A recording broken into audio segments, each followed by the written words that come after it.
Asalaamu calaykum waraxmatullaahi wabarakaatuhu. waa idin salaam asxaabta kusoo dhawaada muuqaal cusub. waxaan rajeynayaa inaad fiican tihiin oo caafimaad qabtaan. muuqaalkan haddii uu kusoo gaaro fadlan videoga laag noo saar, sidoo kalena sii sheer garay oo la sii wadaag asxaabtaada, waad mahadsantihiin. qisada maanta oo aan idiin wado oo ku dhacday gabar reer Suuriya ayaa idinla wadaagi doonaa. qisadan oo runtii qiso aad u xanuun badan. qisada bilowgeeda iyo dhammaadkeeda runtii 2 qaybood ayay kala tahay, balse waan idiin bilaabi doonaa ee soo dhawaada dhammaantiin. gabadhan oo lagu magacaabo Cayda ayaa waxa ay la nooleeda hooyadeed, aabaheed iyo sidoo kale walaalaheed. waxa ay ahayd gabar yar oo 21 sano jir ah. gabadhaasi waxa ay isjeclaayeen ama markaasi ay jacayl waali u qaaday wiil markaasi la deganaa tuulada ay deganeeday. gabadha asal ahaan iyo sidoo kale wiilka waxa ay kasoo jeedaan wadanka Suuriya kuna dhashteen. sidoo kalena qisada waa halka ay ka dhaceyso waa isla halkaas. gabadhu wiilka jacayl waali ayay u qaaday, sidoo kale wiilka kama yareysan oo sidaas si lamida ayuu gabadha u jeclaaday. sheekadoodu jacayl waa ay dhaaftay, waxa ayna ku ballameen ama ay ku heshiiyeen inay isguursadaan. Cayda waxay u sheegtay wiilkii ay jeclaatay in aabaheeda laga soo doonto si markaasi ay isku guursadaan. aabihii ayaa loo imaaday markii ballanta la gaaray, laakiin waa uu diiday oo waxa uu yiri reerkaasi ama reer hebel gabadheedii ma ogoli inay ku guursadaan, marka sidaas darteed madaxaaga ama maskaxdaada ka bixi ayuu yiri. guurka wiilkan aad iila timid aad igu tiri waan calmaday ama waan jeclaaday. maalintii halkaas ayaa Cayda loogu diiday wiilkii ay jeclaatay. reerkiina waa loo sheego, waxa uu ku yiri Cayda aabaheeda gabadheeda idinma ogoli, mana rabo inay guursataan. markaa wuxuu dhahay gabar kaleeto ayaa idin rajay doona inay heli doontaan, anigana gabadheeda iska dhaafa ayuu yiri. marka odagu waxa uu ekaa oday aanba jacaylka iyo dhalinyarada iscalmata waxba ka aqoonin ama fahamkiisu dhinacaas aad u yaraa. gabadhii waa loo diiday maalintaasi, wiilkii iyo gabadhii laakiin jacaylkoodii halkoodii ayay kasii bilaabeen. sheekadoodii iyo hasaawahoodii waxba kama bedelin ee waxaa dhacday mar labaad haddana in markaasi Cayda iyo wiilkii ay go-aan ku gaaraan in aabaheeda laga doonto si markaasi ay isku guursadaan. markii hore odagu waa uu diiday, bal markii labaad maxay la kulmi doonaan. sidii si lamida ayaa Cayda laga soo doontay aabaheeda, laakiin odagu waa uu diiday. waxa uuna yiri gabadheyda kaliya waxaan u ogolahay wiil uu dhalay walaalkay ama wiilasha ay dhaleen walaaladay, marka uma ogoli ayuu dhahay wiil kale ee kor ama markaas reerkeena ka baxsan in uu gabadheyna guursado. markan waad ii timid ayuu yiri, mar baan kuu diiday ee mar labaad ayay hadda taagan tahay. waxaan rajeynayaa inaan mar saddexaad igu soo noqon doonin. gabadhiisii Caydeed ayaa aad iyo aad ugu xumaatay wiilkii ay jecleed oo ay calmatay oo loo diiday, isla markaasna aabaheed uu ugu sii hanjabay haddii gabadheeda aad ka hari weyso aniga ayaa kaa reebi doono ayuu markaas ugu sii hanjabay. marka wiilkii halkii ayuu markaasi ka tagay asaga iyo reerkiisii. gabadhiina waxa uu u sheegay in aysan isguursan karin, isla markaasna sidaas darteeda uu rabo in ay kala haraan. inta ay kala harinba ka hor waxaa dhacday in Cayda aabaheeda uu markaasi wiil ay qaraabo ahaayeen oo lagu magacaabi jiray Axmed uu la soo ballamay, isla markaasna u sheegay in gabadhiisa uu siin doono guurkaas oo mar dhab dhici doono. maalintii ay ogaatay Cayda in loo guuri doono wiil lagu magacaabo Axmed oo ay qaraabo yihiin, isla markaasna adeerkeed labaad uu dhalay, aad bay uga xumaatay ayada oo og in loo diiday wiilkii ay jecleeday. sidoo kaleetana wiilkan loo guurin rabana guurkiisa aysan aad iyo aad ugu faraxsaneyn. waqtigu wuxuu socdaba waxaa la gaaray maalintii Cayda lagu meherinayay Axmed. sidoo kale aroos qurux badan ayaa loo sameeyey, laakiin arooska wuxuu ahaa aroos aan farxad lahaynin.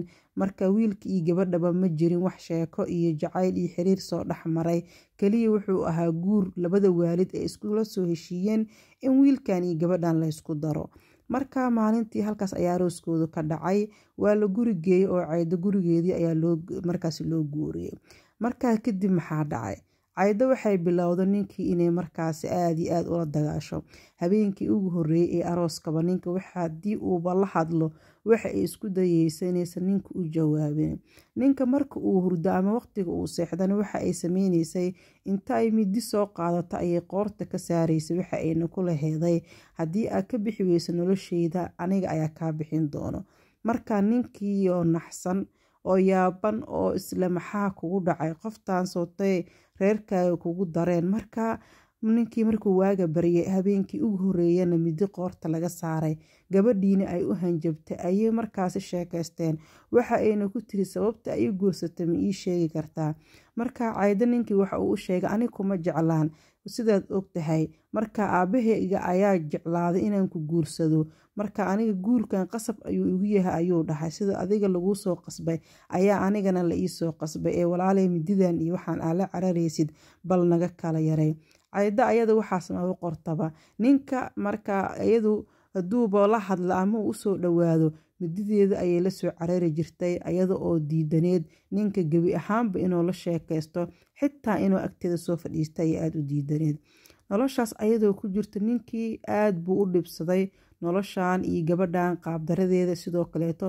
gabadhu ayada qorshe bay wadatay mana rabin ninkan inay la noolaato laakiin ninka ma fahansaneenin waxa uuna u tagay aabihiis waxa uuna u sheegay dhibaatada ka haysato gabadhii markaasi loo guuriyay ee arooska cusub markaasi ay wada ahaayeen aabihii ayaa isku dayay inuu keeno qorshe si wiilkan iyo gabadhan ay isku fahmaan habeenkii ugu horeysay wuxuu u sameeyay markaasi casuumaad waxa uuna yiri caawa gurigeyga imaada si markaasi halkaas ugu wada casheyno uguna sheekeysano habeenkaas casuumaad way imaadeen Cayda iyo ninkeedii Axmed oo kala xanaaqsan wixii gurigooda ku soo dhax marayna Ilaahay uunbaa ogaa marka kadib gabadhii yahay habeenkii halkaas baa lagu wada cashay lagu sheekaystay odaga dhalay wiilka Axmed oo asagana qorshe wata inuu wiilkan iyo gabadhan isku soo dhaweeyo ayaa wuxuu yiri caawa waxaan rabaa inaan qolkan jiifataan markaas sida darteed bari ayaad aadi doontaan xaafadiini ee halkan iska jooga gabadhu aad bay yacni arrinkaas u diidaysa mana rabin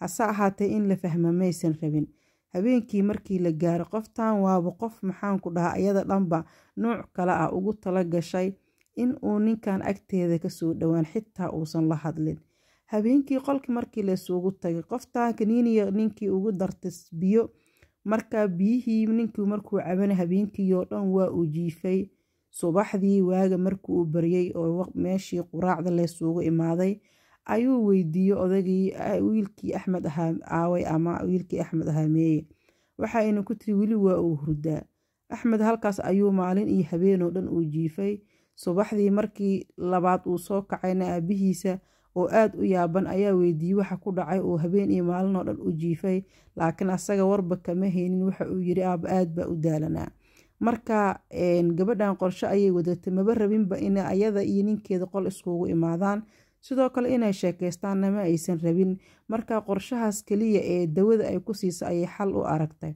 maadaama ay guri ay marti ku yihiin ay joogaanna sidii gurigii ay kasoo tageen oo kale aysan midi u soo qaadan karin xalkan ayaa u shaqeeyay ninka Axmed la dhaho waa uu fahmay sirta markaasi iyo balaayada halka ay ka dhacday habeenkii marka ay jiifanayeen in xaaskiisa ay biyo u keentay biyihii ayuu ka shakiyay in hal maalin iyo bar uu jiifan aabihiis ayaa u sheegay maalintii dambe gurigoodii ayay ku noqdeen ninkii waa uu yaaba naagtii ayuuna weydiiyey waxa uuna ku yiri maxaa samaysay habeenkii aan tagna guriga aabahay sidii si lamid ayay u sheegtay waxa aynu ku tiri waxaan rabaa inaan nolosheeda si degdeg uga baxdid haddii aad sidaas sameyn weysidna ogow ayay tiri mididii aan kuu sheego uun baan kaaga shaqeyn doonaa oo habeenkii ayaa noo balana ninkii wuxuu bilaabay inuu cabsado waxa uuna bilaabay inuu qolkal jiifanin oo guriga banaankiisa uu seexdo ilaan gabadhii ayaa markasta u hanjabaysa oo waxa uu ka baqayaaba in markaasi ay disho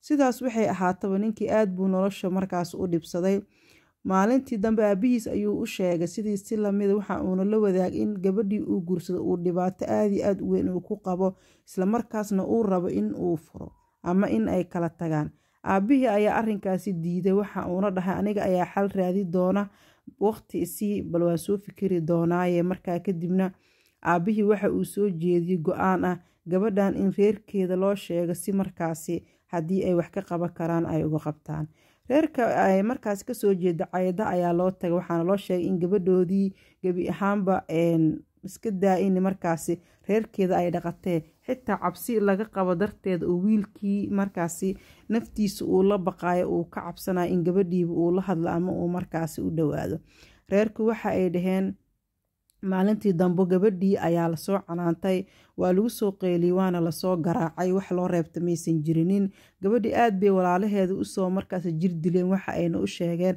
ayna u sheegeen haddii reerkeeda markaasi ay dhaqan weyso oo weli ay ku fikirayso wiilkii ay hore u jecleed in markasta ay ninkeeda la dagaasho ama ninkeeda waxyar oo dhibaya haddii ay u sheegto ama uu mar labaad kasoo dacwoodo in gebi ahaan boqol ayada lagu xiri doono islamarkaasna la jiri dili doono. Aabaha dhala gabadhan ayaa markaasi ka raali ahaa in gabadha walaalaheed ay jiri dilaan islamarkaasna gurigeedii loo celiyo. Cayda ayadoo aad uga xun wixii kusoo dhacay ama wixii walaalaheed ay u geysteen sida ay reerkeeda ugula soo dhaqmeen sidoo kale gurigii markaasi ay deganeedna ninka aysan wax farxada iyo wax fahana aysan ku haysan ayay gurigeedii kusoo noqotay. Gabadhii waa ay fikirtay muddo badan ayay fikiraysay waxa ay go-aan ku gaartay inay la tashato wiilkii ay jecleeda hooyadiisa. Maalin maalmaha ka mid a ayay wiilkii hooyadiisa u tagtay waxa ayna u sheegtay dhibaatada ku haysata gurigeedii iyo sidoo kale dhibaatada markaasi ay kala soo kulantay guriga aabaheed oo ay mar tagtay. Markaa gabadhii waxa ay ka codsatay maamada dhashay wiilka ay hore u jecleeday in markaasi hal maalin ama 2 maalin ay u timaado isla markaasna ay qariso muddadaas ay qarinaysana ay ka fikiri doonto halka ay aadi doonto. Maamadii waa ay diiday waxa ayna tiri aabahaaga ayaan ka baqayaa oo maxaan ku dhahaa hadda ka horna guurkaaga waa uu diiday marka aniga ma sameyn kara ayay tiri laakiin waxaan rabaa inaan la hadlo aabahaaga si arrinkan wax looga qabto. Maya ayay tiri eedda ha la hadlin iska daa. Cayda gurigeedii ayay ku noqotay. Maalintii dambe wiilkii ay jecleeda ayay la hadashay waxa ayna u sheegtay in ay rabto inay aado wadanka Ciraaq sababta ay u aadaysana ay tahay dhibaato ka haysata ninkii ay markaas reerkeeda ay ku dareen iyo sidoo kale reerkii ay kasoo jeeday. Ninkii ayaa hooyadiisa la hadlay bariyay isla markaasna u sheegay dhibaatada haysata waxa uu hooyadiis ka dhaadhiciyay in gabadha uu jecel yahay iyo asagaba ay isla baxsadaan isla markaasna wadanka Ciraaq ay isla aadaan. Markaa kadib ayay hooyadii ogolaatay in wiilkani gabadhan ay isla aadaan wadanka Ciraaq. Markaas kadib waxaa dhacday way ballameen wiilkii gabadhii hooyaduna waxay aheeday dadka markaasi sagootinayay oo markaasi sii dhaweynayay. Cayda laakiin guriga ay ku soo noqotay bixitaankii iyo dhowr maalmood ka dhiman. Ninkeedii Axmed ahaa ayaa dareemay gabadhan saansaanteeda iyo qaabka ay u dhaqmayso marka ay guriga joogtay. Markaa kadib ninkii wuxuu bilaabay in uu ilaaliyo gabadhan waxa ay qabanayso iyo halka ay u socoto. Markaa gabadhii waa ay baxday arrimaheedii oo dhan ayay diyaarsatay.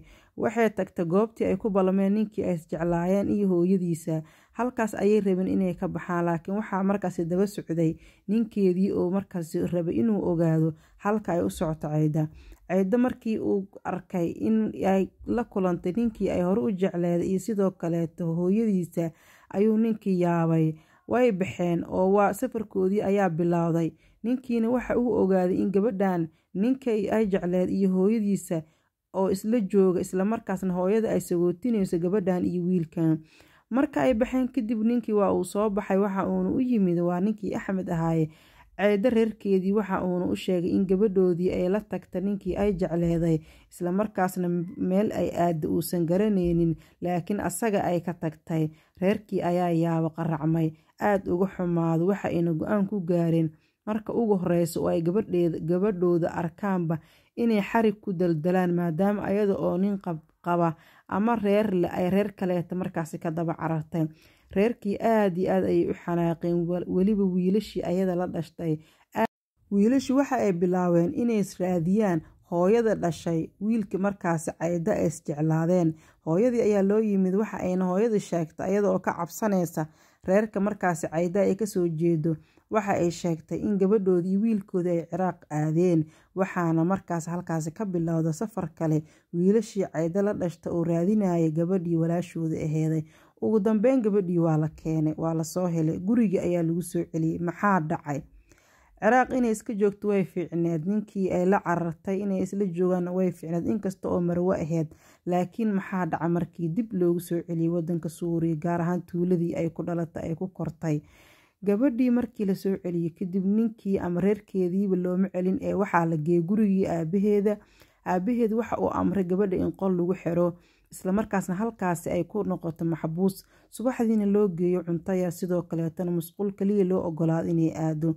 Halkaas ayay maxbuus ku noqotay waxaana markaasi Cayda la soo gudboonaaday arrin kale oo ka duwantii hore. Waxa lagu haystaa hadda ayada oo Marwo ah sidee ku dhacday in markaasi ay hore isku jeclaan jirin ay uga daba carartay islamarkaasna sumcadda reerkeeda ama sharafta reerkooda ay dhulka ku jiido. sidoo kale aabaheed uu hore ugu sheegay ninkan inuusan hal mar xataa ogoleen oo u ogol yahay kaliya wiil reerka ah inay guursato. marka waxaas dhan ayada uu oglaaka ayada jaceyl uunbaa wadaye way iska socoto maskiinta. sidoo kale dhibaato weynna waxay ku qabtay ninkii loo guuriyey iyo sidoo kaleeta reerkoodii oo ay mar u dacwootay. gabadhii waxaa lagu xiray qolkaas ayay muddo ku jirtay. maalintii dambe Caydo waa ay xanaaqday, waxa ayna waalidkeeda iyo walaalaheed iyo hooyadeed u sheegtay in kaliya ay wiilka ay calmatay oo ay jeclaatay in ay rabto inay nolosha la wadaagto, islamarkaasna wiilka loo guuriyey ee Axmed ah ay rabin ama aysan dooneynin. markaa kadib waxay waalidkeeda u sheegtay wax kasta oo sameysaan ayay tiri aniga marnaba lagama yaabo inaan ka tanaasulo jacaylkii aan u qabo wiilkii aan jeclaa. marka jacaylka ay wiilkaas u qabta ayaa aada u weynaa. sidoo kale wiilka laftirkiisa kama marneen uu gabadha aada buu u jeclaa. kadib walaalaheed ayaa go-aan ku gaareen gabadhan ayada oo marwe ah, reer leh, islamarkaasna ninkeedii jooga in nin kaleeta ay weli sii rabto ay ku hami weyn tahay in ninkaasi ay markaasi maalin maalmaha kamida ay isguursadaan. arinkaas uu yahay arin aada u xun. waxa uuna markaasi go-aan ku gaaray wiil ayada la dhashta Cayda in gabadhan la dilo, islamarkaasna intii sumcadooda dhulka ay ku jiidi laheeday oo maalinba markaasi ay la carari laheeda ninkii ay jecleeday, in markaasi sumcadooda ay badbaadsadaan islamarkaasna sharaftooda aysan dhulka ku dhicinin. kadibna waxay go-aansadeen aabihii iyo labadiisii wiil in gabadhan la dilo islamarkaasna la toogto. halkaas ayaa gabadhii waxaa dhacday in go-aankeedii aysan ka labalabeyn, islamarkaasna ay ku taagneeday in wiilka ay jeclaato oo kaliya u muuqdo, ninkan lagu darayna gebi ahaanba aysan dooneynin. sidaas ayaa waxaa dhacday reerkoodii inay ku fikiraan ama ay ku taliyaan in gabadhan la dilo si markaasi sumcadooda ay u ilaalsadaan dadka magaalada degan, tuulada ay deganaayeen iyo sidoo kale dadka ehelka iyo qaraabada aan loogu sheekeysan. islamarkaasna gabadhooda ama reer hebel gabadhoodii ayaa iyada oo marwe ah nin kaleeta markaasi ay la joogtay intii markaas hadalkaas ugu imaan lahaa. ay ka wanaagsan tahay gabadhan gebi ahaanba in laga taqluuso oo la dilo. sidaas ayaana waxaa dhacday aabaha dhalay gabadhaas marka uu kula taliyay wiilashiisii in gabadha la dilo. sidaas ayaana waxaa dhacday gabadhii in markaas walaalkeed uu soo qaatay qori, islamarkaasna xabado uu ku furay, gabadhiina ay halkaasi ku dhimatay. marka qisadan waxay ahayd qiso wadanka Suuriya oo dhan qabsatay, aad iyo aad bay u xanuun badneed. gabadhaasina waa ay dhimatay ayada oo marwe ah, islamarkaasna ninkeedii jooga. ninka asaga wax talaa laguma darsan waayo aabaheed ayaa joogay. aabahu waxa uu ahaa markaasi aaba aad iyo aad u mayal adag, islamarkaasna markii hore ayuuba u sheegay gabadhiisa inuu u ogoleen reer hebel inay guursadaan, kaliya uu ogol yahay wiilasha walaaladiis dhaleen. marka iyada Caydana aad iyo aad ayay u diideyso guurka ilma adeerada iyo guurka qaraabada ah. kaliya waxaa u muuqda wiilkii ay jeclaatay, laakiin jaceylkeedii ugu dambeyn god ayay la gashay oo waxaa dhacday walaaladeed in markaasi nafta ay dhaafiyeen. runtii qisada aad bay u xanuun badantahay. qisada markaan bilowgeeda aqrinayay waxay ila ahayd wax iska caadiya, lamaane markaasi romantic noloshoodii kusoo qaatay. qiso macaan badan ay u ekeeda, wiil iyo gabadh isjeclaada markaa maqashid. laakiin gadaal dambe ayay qisooyinka badanaa ay ka xanuun badnaadaanoo qisada dhexdhexaadka markii aan gaara akhriskeeda ayaa waxaan dareemay inay ka duwan tahay qisadan. qiso markaasi aada u macaan badan aysan ahaynin oo qiso murugo badan ay tahay, inkasta oo teetalka sheekadana ay ahayd sheeko runtii aada iyo aada u xanuun badan. marka aad baa u mahadsantiin walaalaha qaaliga. muuqaalkan muuqaal ka duwan intaa ku kulmi doono waxaa idin leeyahay nabadgelyo. fiidiyowga noo sheergaray, la wadaag asxaabtaada. haddii aan nagu cusubtaa soo dhawow, haddii hore noola joogto waa kusoo dhaweynayaa. ha iloobin inaad fiidiyowga laag saartid, laagta wax weyn maaha, agtaada waxay ka tahay fudeed, sidoo kale anaga agteedana wax weynay ka tahay. waa idin mahad celinayaa, aad iyo aad u mahadsantihiin. muuqaalka xigo intaan ku kulmeyno iyo qisadan qiso ka duwan waxaa idin leeyahay sidaas iyo nabadgelyo.